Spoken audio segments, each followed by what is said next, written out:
daang bahay ang apektado ng sunog na sumiklab sa Quezon City. Mabilis na kumalat ang apoy na ikinasugat pa ng 3 residente. Nakatutok si Mark Salazar.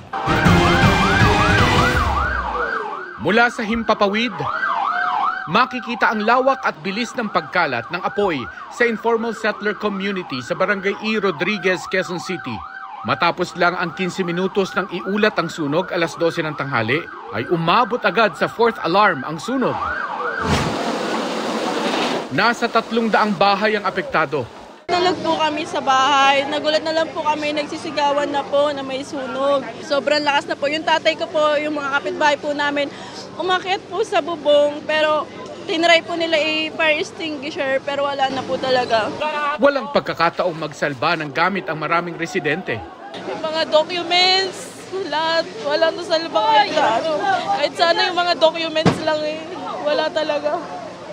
Sobrang bilis na pangyayari. Bahay niyo dyan? Yan po. Oo, sa sunod dito. Wala na hong natira? Wala na po. Sino po ang kasama niyo nakatira doon? Dalawa lang kayo mag-asawa. Ako lang nakalabas dahil yung asawa ko nagtatrabaho. Wala siya dito. Wala kaming nasalba na gamit.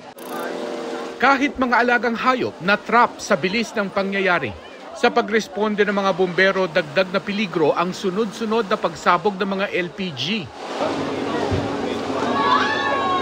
Opo, lakas nga po. Nandoon na kami kanina. Oh. Lalakas, tumatalsik. Kala mo, bomba. 3 ang naitalang minor injuries.